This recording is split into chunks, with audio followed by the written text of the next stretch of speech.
Hello students, मैं Mayur Sharma I am Possible Tutorial से।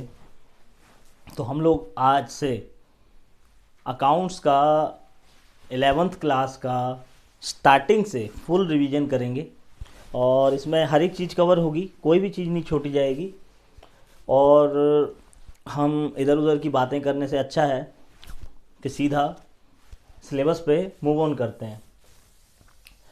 Accounting एक बहुत ही इजी सब्जेक्ट है, लेकिन बच्चे लोग उसको टफ बना लेते हैं। उसका सबसे पहला कारण है कि आपको अकाउंटिंग की वोकेबलरी नहीं आती।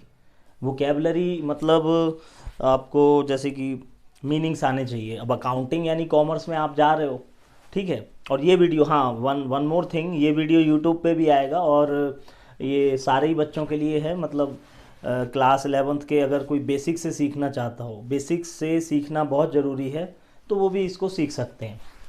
सो सबसे पहले तो हमें ये देखना होगा कि what are the important terms used in accounting. मतलब कुछ इम्पॉर्टेंट टर्म्स हैं जो आपको एकदम आपके दिमाग में हमेशा होनी चाहिए कि इनका मीनिंग क्या होता है।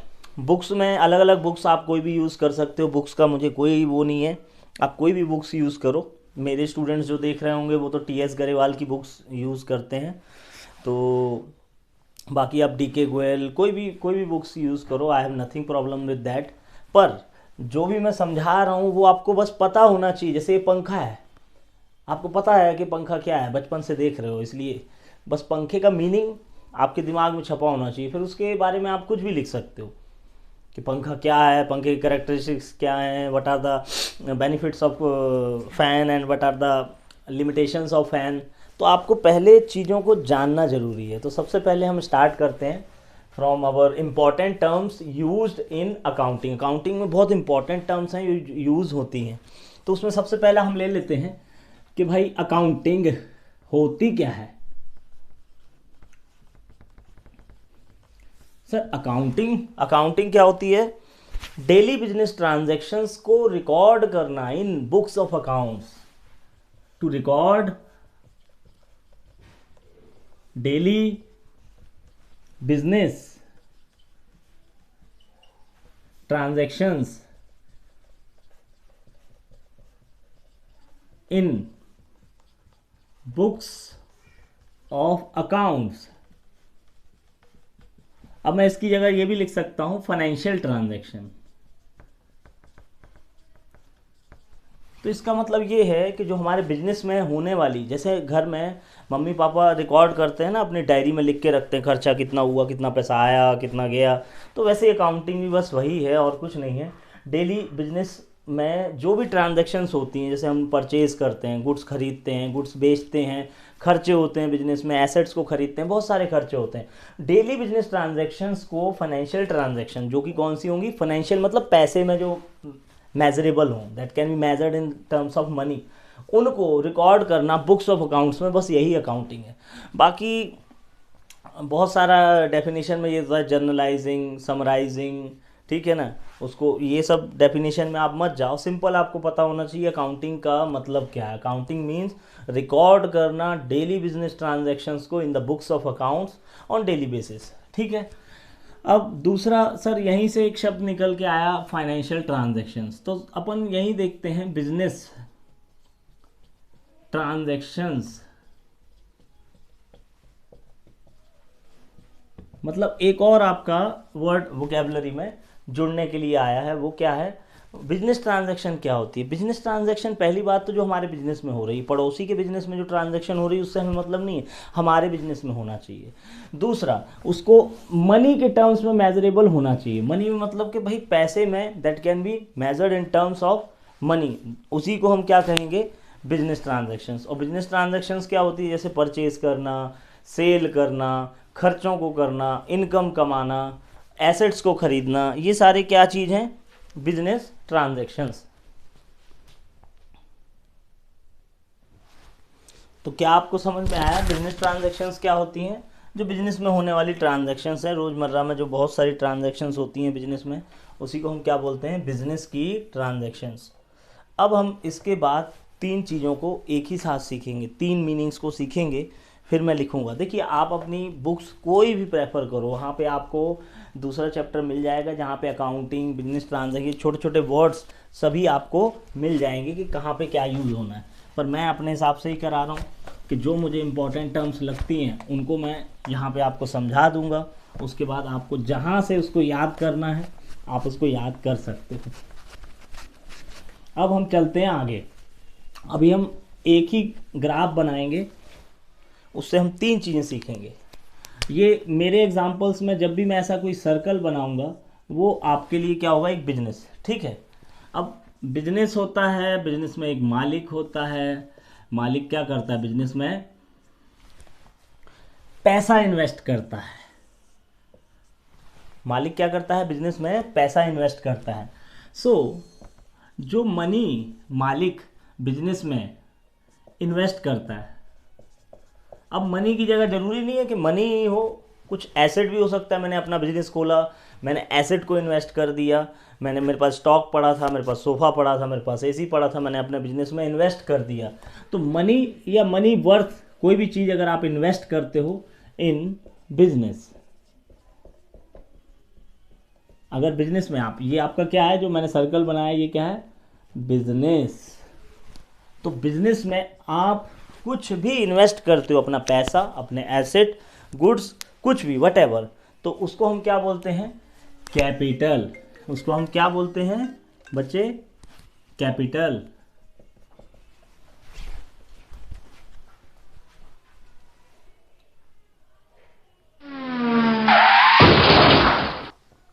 हाँ तो बच्चे हम क्या सीख रहे थे अभी, हमने सीखा कैपिटल। कैपिटल क्या होता है, जो भी हम बिजनेस में मनी या मनी वर्थ, जैसे कि एसेट, कैश, बैंक, कुछ भी पैसा हमने बिजनेस में डाला, यानी कि मालिक ने अपनी जेब से पैसा बिजनेस में डाला, उसी को हम क्या बोलते हैं, कैपिटल। तो कैपिटल तो चलो हम सीख गए कि कैपिटल क्या होता है। अब कैपिटल लगाने वाला पर्सन कौन होता है, उसको भी अकाउंटिंग में कुछ कहते हैं। वैसे तो आपने सुना होगा मालिक ही पैसा लगाएगा, लेकिन यहाँ पे हम उसको क्या बोलते हैं, प्रोप्राइटर। इन अकाउंट्स PROPRIETOR, ये जो बंदा है जो बिजनेस में पैसा लगा रहा है या एसेट्स लगा रहा है, उसको हम क्या बोलते हैं, प्रोप्राइटर। अब प्रोप्राइटर को हम ऐसे भी लिख सकते हैं कि ये क्या है, ओनर है बिजनेस का, यही ओनर कहलाता है। लेकिन थोड़ा ध्यान से सुनेंगे, डेफिनेशन में सिर्फ यही नहीं है कि प्रोप्राइटर कौन है। प्रोप्राइटर का मतलब है, proprietor is a person who invest money and money worth into the business and take the risk of that business and operate the business. जो बिजनेस को चलाएगा, बिजनेस को ऑपरेट करेगा, उसका रिस्क लेगा, उसको हम क्या बोलते हैं, प्रोप्राइटर। ठीक है, हमने 2 चीज़ें सीखी अभी तक, कैपिटल, प्रोप्राइटर। इस चार्ट के जरिए हमने 3 चीज़ें सीखनी है।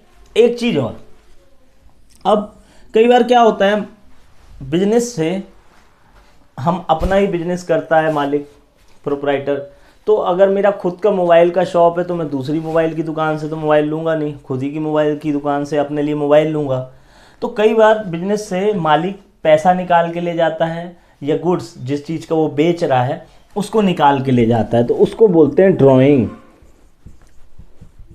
ड्राइंग्स।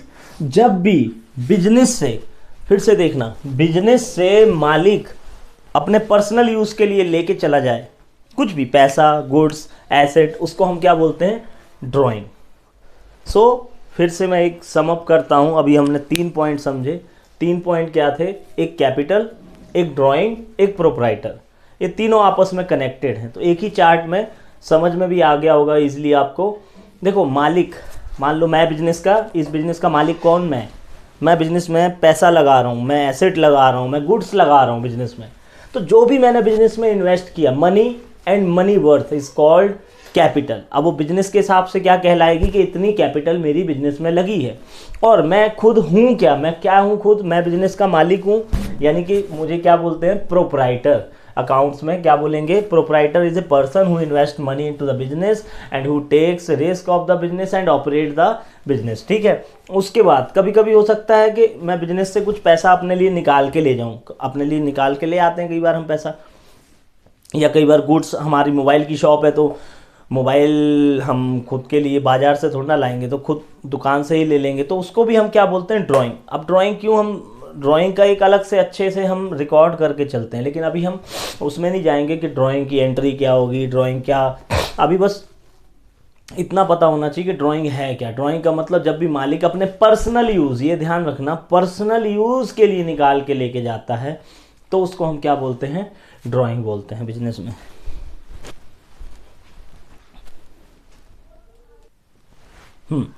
तो अभी तक हमने अकाउंटिंग में बेसिक अकाउंटिंग टर्म्स में क्या क्या सीखा, important terms used in accounting में। पहला, अकाउंटिंग का मतलब क्या होता है, ट्रांजैक्शंस क्या होती हैं, फिर हमने सीखा कैपिटल क्या है, फिर हमने सीखा प्रोप्राइटर क्या है, फिर हमने सीखा ड्राइंग क्या है। अब एक और शब्द हम सीख लेते हैं, छोटा सा है, बिजनेस। बिजनेस क्या होता है, देखो बच्चे ऑनलाइन में क्या है कि अब जितना मरीज डिटेल में जा सकते हैं, हर एक टॉपिक की डिटेल में अगर जाएंगे तो बहुत बड़ा हो सकता है वो, तो एक एक वीडियो बहुत लंबा खींचेगा, लेकिन आपको सिर्फ मतलब पता होना चाहिए। अब जैसे कि मैंने बोला अभी, बिजनेस क्या होता है, बिजनेस कुछ भी नहीं है, बड़ी सिंपल सी लिखो आप, एनी एक्टिविटी,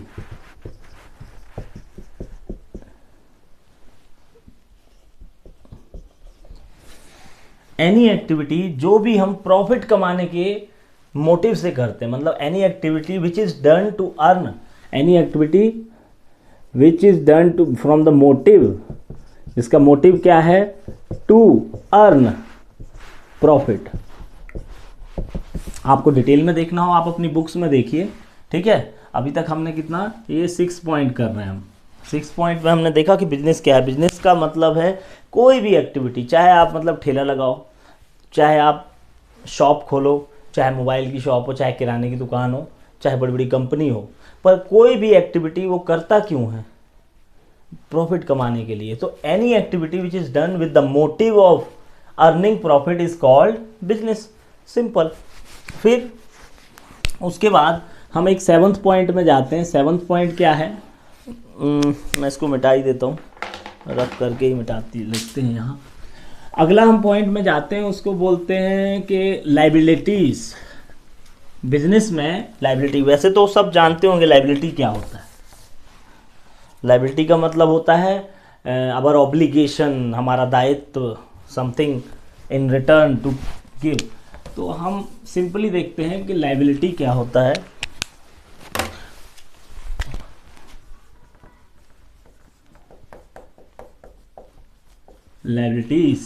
लायबिलिटीज को थोड़ा सा हम 2-3 पार्ट्स में बांट रहा हूं मैं। देखो, एक तो होता है non current liability, non current liability, और एक होती है करंट लायबिलिटी। क्या क्या बोला मैंने, non current liability, current liability, ये लायबिलिटीज़ के ही पार्ट्स हैं। तो बाकी मैंने आपको कहा कि आप अपनी बुक्स में से देखिए उसका, अगर आपको definition, word to word definition चाहिए तो आप बुक्स में देख सकते हैं जाके। मैं यहाँ सिर्फ मीनिंग क्लियर करूँगा आपके लिए। एक होती है नॉन करंट, एक होती है करंट लायबिलिटी। तो सबसे पहले हम इसको समझते हैं नॉन करंट। करंट का मतलब होता है अभी, और लायबिलिटी का मतलब क्या होता है, पहले हम उसी को समझ लेते हैं। सर, लायबिलिटी का मतलब होता है कि मुझे किसी का कुछ पैसा देना है।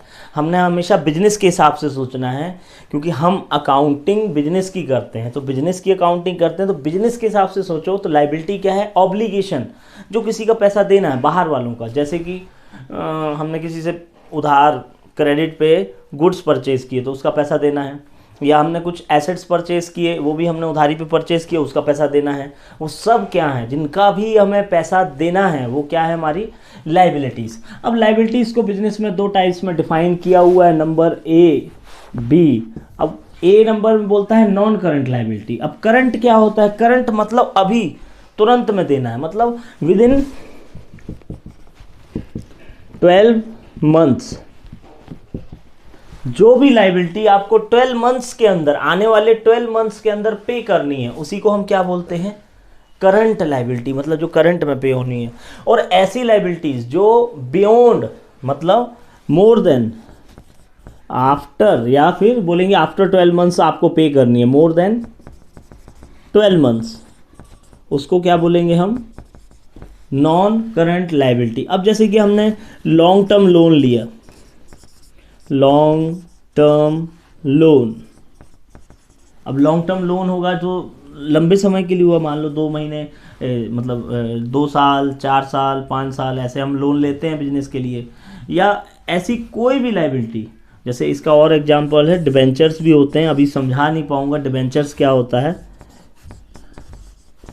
पर ये भी एक तरह का लोन होता है। जैसे हम शेयर, जैसे लोगों को हम शेयर इशू करते हैं, वैसे डिबेंचर्स इशू करती हैं कंपनीज, तो वो लंबे समय के लिए ही होते हैं कहीं ना कहीं, तो उसको हम क्या बोल देते हैं, लॉन्ग टर्म लाइबिलिटी। तो इसी को हम, नॉन करंट लाइबिलिटी का दूसरा नाम भी क्या है, long term, long term liability. तो लॉन्ग टर्म लाइबिलिटी मतलब नॉन करंट, और करंट लाइबिलिटी को हम कई बार क्या बोल देते हैं, शॉर्ट टर्म। शॉर्ट टर्म का मतलब, शॉर्ट टर्म मतलब शॉर्ट पीरियड में जो आपको पे करनी है। तो सिंपली आपको सिर्फ इतना ही ध्यान रखना है कि लाइबिलिटी 2 टाइप्स की होती है, non current liability, current liability. Non current liability लंबे समय में जो भी हमारी ऑब्लिगेशंस हैं, बिजनेस ने जो भी बाहर वालों का पैसा देना है लॉन्ग टर्म में, आफ्टर 12 मंथ्स बाद, तो उसको हम क्या बोलेंगे, नॉन करंट लाइबिलिटी या long term liability.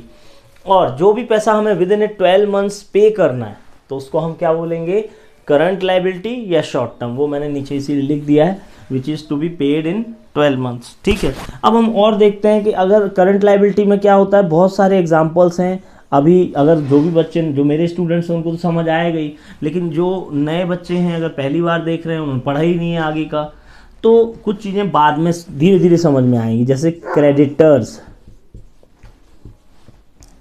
Bills payable, ठीक है। तो इस तरह के क्रेडिटर्स, बिल्स पेबल, ये छोटे छोटे क्या होते हैं आपके, शॉर्ट टर्म लाइबिलिटी। क्योंकि क्रेडिटर्स वो लोग हैं जिन्होंने हमें क्रेडिट पे गुड्स दिया है, उनका पैसा हमें देना है। तो अब 12-12 महीने के लिए तो कोई उधारी पे हमें सामान देगा नहीं ना, तो इसीलिए क्रेडिटर्स जनरली कहाँ आते हैं, करंट लाइबिलिटी, या फिर उसको शॉर्ट टर्म लाइबिलिटी भी बोलते हैं। ठीक है, अभी उसके बाद एक और लाइबिलिटी होती है जो, जिसको हम बोलते हैं, यहाँ पे डाल देता हूं, कंटिंजेंट,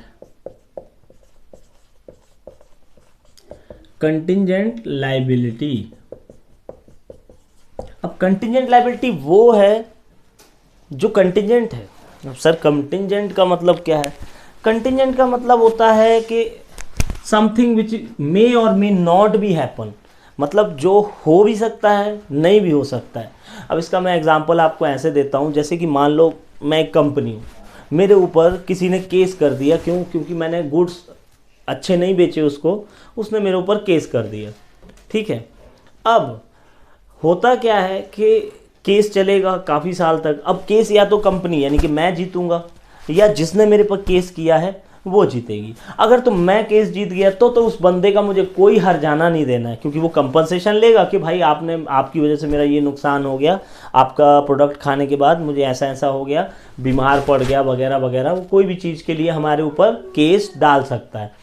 तो अगर तो वो पैसा मुझे देना पड़ेगा कि नहीं, ये पक्का तो है नहीं। अगर तो केस मैं जीत गया, यानी कि मेरा बिजनेस, कंपनी हूँ मैं अगर केस जीत गया, फिर तो मुझे उसे कुछ पैसा नहीं देना है। लेकिन अगर वो जिसने मुझ पर क्लेम डाला है, तो अगर वो जीत गया तो फिर मुझे पैसा देना होगा। लेकिन अभी ये क्लियर तो है नहीं कि वो लायबिलिटी देनी पड़ेगी कि नहीं देनी पड़ेगी। तो इसी को हम क्या बोलते हैं, कंटिंजेंट क्लेम्स। जैसे कि एक लिख देता हूँ example, claims against the company.